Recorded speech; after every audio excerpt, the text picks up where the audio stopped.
Hello friends, ഈ കാണുന്നതാണ് silver fall waterfalls. മനോഹരമായ വെള്ളച്ചാട്ടം കേട്ടോ. ഇത് നമ്മൾ കൊടൈക്കനാലിട്ട് പോകുമ്പോൾ ആദ്യം കാണുന്ന വെള്ളച്ചാട്ടം കേട്ടോ. അതായത് നമ്മൾ കൊടൈക്കനാലിട്ട് കയറുമ്പം നമ്മൾ ടോൾ ബൂത്തൊക്കെ ഉണ്ട്. ആ ടോൾ ബൂത്ത് കഴിഞ്ഞിട്ട് കൊടൈക്കനാലിട്ട് കയറുമ്പോൾ ആദ്യം കാണുന്ന മനോഹരമായിട്ടുള്ള ദൃശ്യമാണ് സിൽവർ ഫാൾ വാട്ടർഫാൾസ്.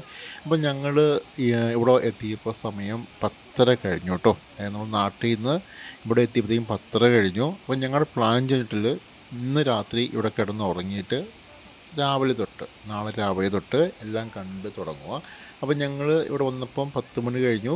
അപ്പം ഈ സമയത്തും വളരെ മനോഹരമാണ്. നല്ല തണുത്ത് നല്ല കോടയൊക്കെയുള്ള നല്ല സമയം കേട്ടോ. നല്ല അടിപൊളി സമയമാണ്. ഇവിടെ വന്ന് കാണുന്ന ഏറ്റവും ബെസ്റ്റ് സമയം എന്ന് പറയുമ്പോഴത്തേക്കും ഒരു 4 മണി 5 മണി സമയമായിരിക്കും കേട്ടോ. ഇതിൻ്റെ അടുത്ത് കുറേ കടകളൊക്കെ ഉണ്ട്, ചോളമൊക്കെ വയ്ക്കുന്ന കുറേ കടകളൊക്കെ ഉണ്ട്. അപ്പം വീഡിയോ ഇഷ്ടപ്പെട്ടാൽ ലൈക്ക് ചെയ്യാൻ മറക്കില്ല. അതുപോലെ ഞങ്ങളുടെ ചാനലൊന്ന് സബ്സ്ക്രൈബ് ചെയ്യും കേട്ടോ. നെക്സ്റ്റ് വീഡിയോ കാണാം. Bye bye.